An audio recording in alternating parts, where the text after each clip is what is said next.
এই ফজিলতপূর্ণ দোয়াটি যে কারো দিকে তাকিয়ে একবার পড়বেন অথবা যার দিকে তাকিয়ে আপনি দোয়াটি পড়বেন সে আপনার জন্য পাগল হয়ে যাবে, সে আপনাকে এতটাই ভালোবাসবে আপনি কল্পনাও করতে পারবেন না।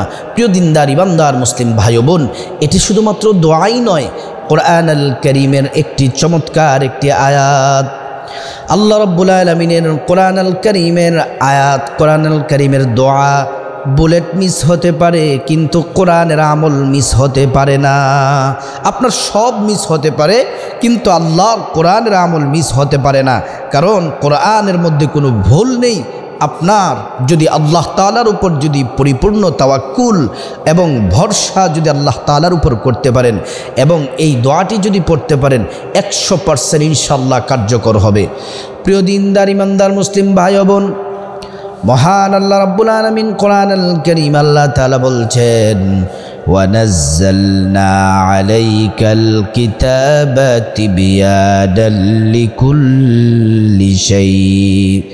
কোরআনের মধ্যে কোনো ভুল নেই, আল্লাহ তাআলা সব বিষয় কোরআনের মধ্যে তুলে ধরেছেন।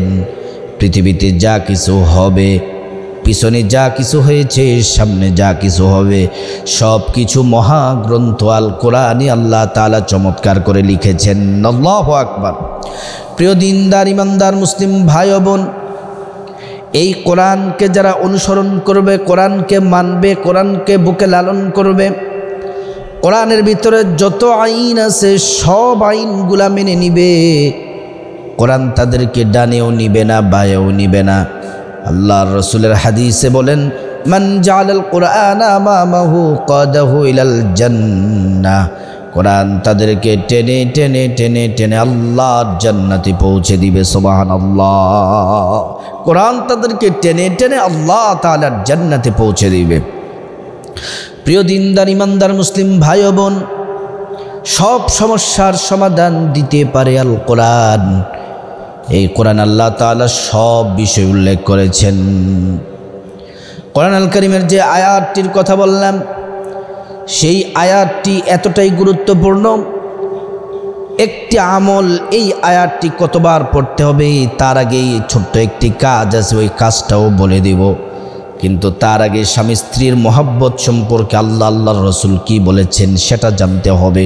সংক্ষেপ, আল্লাহর হাবিব সাল্লাল্লাহু আলাইহি ওয়াসাল্লাম বললেন, স্বামী স্ত্রীর বন্ধনটা হচ্ছে জান্নাতি বন্ধন।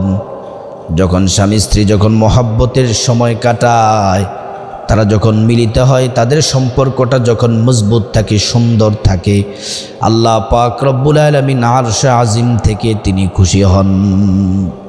আর যারা ঝগড়া ফাসাদ লেগে থাকে, যে স্বামী স্ত্রী ঝগড়াঝাটি করে, গালমন্দ করে, একজন আরেকজনকে সম্মান করে না, শুধু মারামারি, সংসারে অশান্তি যারা করে, সবচেয়ে বেশি খুশি হয় শয়তান, আর সব থেকে বেশি বেজার হন আপনার আল্লাহ পাক রব্বুল আলামিন। তাহলে সব থেকে বেশি খুশিকে শয়তান, আর সব থেকে বেশি নারাজ হন আল্লাহ রব্বুল আলামিন। এই বিবাহ, এটা হচ্ছে জান্নাতি বন্ধন। স্বয়ং আল্লাহ নিজে সর্বপ্রথম আদম এবং হাওয়া আলাইহিস সালামের বিবাহ বন্ধনের আয়োজন করেছিলেন। তাহলে এটা একটা পবিত্র বন্ধন। প্রিয় দিনদার ইমানদার মুসলিম ভাই বোন, কোরআনুল কারীম আল্লাহ তাআলা স্বামী স্ত্রী সম্পর্কে কোরআনে বলেন, হুন্না লিবাসুল লাকুম ওয়া আনতুম লিবাসুল লাহুন্না। স্বামী স্ত্রী সম্পর্কটাকে একজন আর একজনের পোশাক হিসেবে আল্লাহ রাব্বুল আলামিন বলেছেন।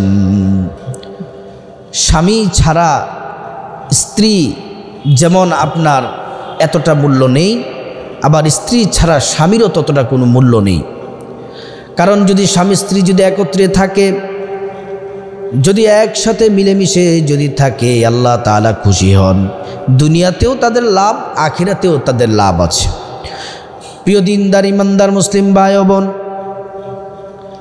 আল্লাহর রাসূল সাল্লাল্লাহু আলাইহি ওয়াসাল্লাম বলেন, পৃথিবীতে যদি আল্লাহর পরে যদি কাউকে সিজদা দেওয়ার অনুমতি আল্লাহ দিতেন, প্রত্যেকটা স্ত্রীকে বলতেন তোমরা তোমাদের স্বামীকে সিজদা করো, কিন্তু আল্লাহ ছাড়া কাউকে সিজদা দেওয়া যাবে না। আমাদের মাযহাবের ইমাম আযম আবু হানিফা রাহমাতুল্লাহি আলাইহি, ইমাম আযম আবু হানিফা রাহমাতুল্লাহি আলাইহির ছাত্র শাগির্দ হযরতে ইমাম আবু ইউসুফ রাহমাতুল্লাহি আলাইহি, ইমাম আবু ইউসুফ রাহমাতুল্লাহি আলাইহি তিনি অনেক বড় আলেম ছিলেন। তিনি একদিন বাহিরের দিনের দাওয়াতি কাজ শেষ করলেন, তারপরে বাড়িতে আসলেন, সেই স্ত্রীকে ডাকলেন, ডেকে বললেন, প্রিয়তমা, আমার পেটের মধ্যে প্রচণ্ড ক্ষুধা লেগেছে, তুমি খাওয়া দাওয়ার ব্যবস্থা করে দাও। স্ত্রী তাড়াতাড়ি চললেন, অল্প সময়ে খাবার দাবারের ব্যবস্থা করলেন, সামনে পরিবেশন করলেন। হযরতে ইমাম আবু ইউসুফ রাহমাতুল্লাহি আলাইহি তিনি খাবার খেলেন। খাবার শেষ করার পর স্ত্রী ডেকে ডেকে বললেন, স্বামী, অল্প সময়ে রান্না করলাম, খাবারগুলা কেমন হয়েছে? এবার স্বামী ডেকে ডেকে আল্লাহর শুকরিয়া আদায় করলেন এবং স্ত্রীর প্রশংসা করলেন। এবার স্বামীর কাজে চলে গেলেন। কিছুক্ষণ পর স্ত্রীর ক্ষুধা লেগেছে, স্ত্রী এবার ক্ষুধা লাগার পরে ওই খাবারগুলা খেলেন। খাবারগুলা খাওয়ার পরে তিনি দেখতেছেন এতটাই জঘন্য হয়েছে, এই খাবার কেউ পছন্দ করবে না। স্ত্রীর চোখ দিয়ে পানি চলে আসলো। তিনি নামাজ পড়লেন, আল্লাহর কাছে শুকরিয়া আদায় করলেন এবং আল্লাহ রাব্বুল আলামিনের কাছে নিজের স্বামীর জন্য প্রাণ ভরে দোয়া করলেন। ইমাম আবু ইউসুফ রাহমাতুল্লাহি আলাইহি ঘটনার কিছুদিন পরেই তিনি মারা গেলেন। ইমাম আবু ইউসুফ রাহমাতুল্লাহি আলাইহি তিনার শাগির্দ ছিলেন। তিনি স্বপ্নে দেখলেন যে ইমাম আবু ইউসুফ রাহমাতুল্লাহি আলাইহি তিনি কবরের মধ্যে শান্তিতে আছেন, আরামদায়কে আছেন। ইমাম আবু ইউসুফ রাহমাতুল্লাহি আলাইহির খাদেম জিজ্ঞেস করলেন, আপনি কবরের জিন্দেগিতে কেমন আছেন? ইমাম আবু ইউসুফ রাহমাতুল্লাহি আলাইহি বললেন, আমি আলহামদুলিল্লাহ অনেক ভালো আছি, জান্নাতে আছি।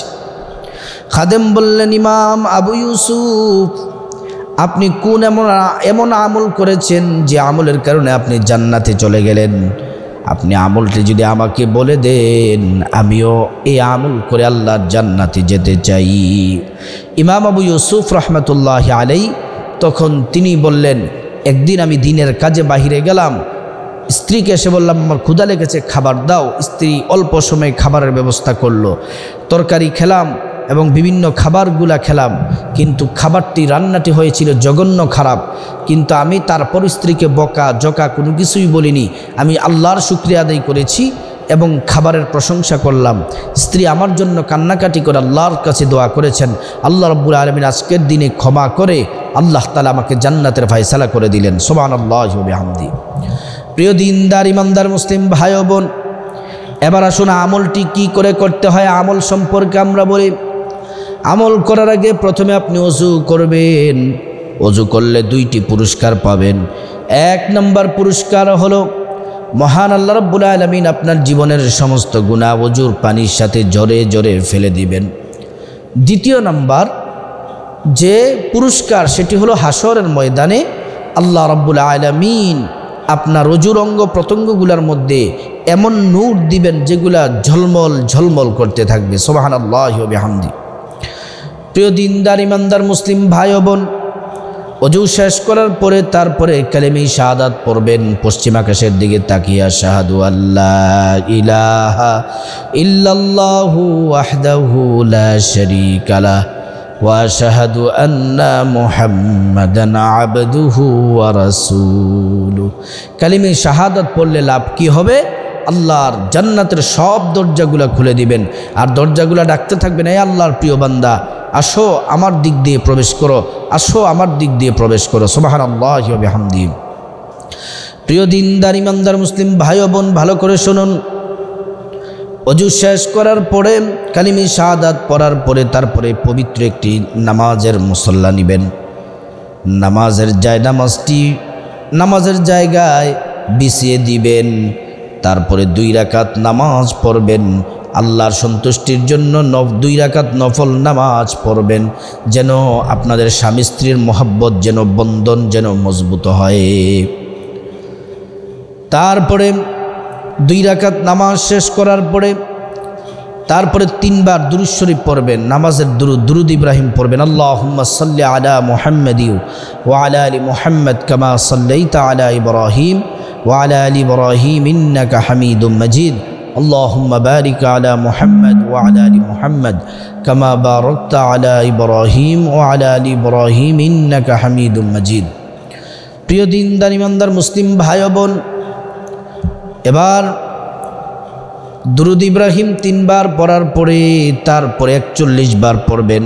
ওয়া আলকাইতু আলাইকা মাহাব্বাতাম মিন্নি ওয়া আলকাইতু আলাইকা মাহাব্বাতাম মিন্নি ওয়া আলকাইতু আলাইকা মাহাব্বাতাম মিন্নি। 41 বার পড়ার পরে তারপর দুরূদ শরীফ পড়বেন 3 বার। দুরূদ শরীফ পড়ার পরে হাত তুলে আল্লাহর কাছে কান্নাকাটি করবেন, চাইবেন আল্লাহ আমার স্বামীকে আমার আয়ত্ত করে দেন, আমার স্বামী যেন আমার কথা শুনে ঝামেলা যেন না করে, শ্বশুর শাশুড়ি যেন কষ্ট না দেয়, স্বামী যেন মিলেমিশে থাকে। এই দোয়াটি যদি স্বামী স্ত্রী একে অপরের দিকে যদি তাকিয়ে পড়তে পারেন তাহলে ইনশাআল্লাহ কখনোই ডিভোর্স হবে না, স্বামী স্ত্রীর মধ্যে মিল মহাব্বত ভালোবাসা পয়দা করে দিবেন আল্লাহ রাব্বুল আলামিন। আল্লাহ পাক আমাদের সবাইকে বুঝার আমল করার তৌফিক দান করুন।